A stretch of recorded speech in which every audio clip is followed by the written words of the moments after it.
2026 বিধানসভা ভোটকে পাখির চোখ করতে ময়দানে নেমেছে কংগ্রেস।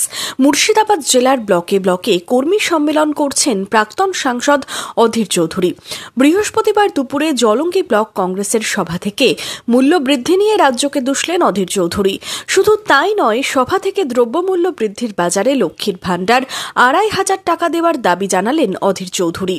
এদিন সাগরপাড়ার নরসিংহপুর ফুটবল ময়দানে অধীর চৌধুরী ছাড়াও সভায় যোগ দেন ব্লক ও জেলা কংগ্রেস নেতৃত্ব। এই যেখানে আবাস যোজনা নিয়ে এত চিৎকার হচ্ছে না, চলে যান কর্ণাটক, কংগ্রেসের সরকার, সেখানে আবাস যোজনায় কত টাকা দেওয়া হয় জানেন? 3,87,000 টাকা।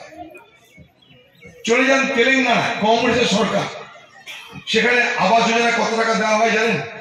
4 লক্ষ টাকা। ঝাড়খণ্ডে আবাস যোজনায় টাকা দেওয়া হচ্ছে 5 লক্ষ। আর এখানে এমন করে ঢোল বাজানো হচ্ছে, মনে হচ্ছে পৃথিবীতে আর কোথাও কেউ কিছু দেয়নি, সব দিদিই দিচ্ছে।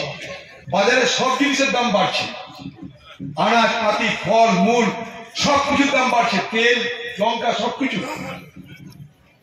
কিন্তু মা বোনদের লক্ষ্মীর ভাণ্ডার টাকা বাড়ে না কেন? পশ্চিমবঙ্গ সরকারের এমএলএদের, মন্ত্রীদের, তাদের তো টাকা বাড়ছে, মাইনা বাড়ছে, কিন্তু মা বোনদের কেন বাড়ানো হচ্ছে না? কেন 1000-1200? আমরা দাবি করেছি যে পশ্চিমবঙ্গে লক্ষ্মীর ভাণ্ডার 2500 টাকা দিতে হবে, কারণ আজকের বাজারে এটা দেওয়া প্রয়োজন।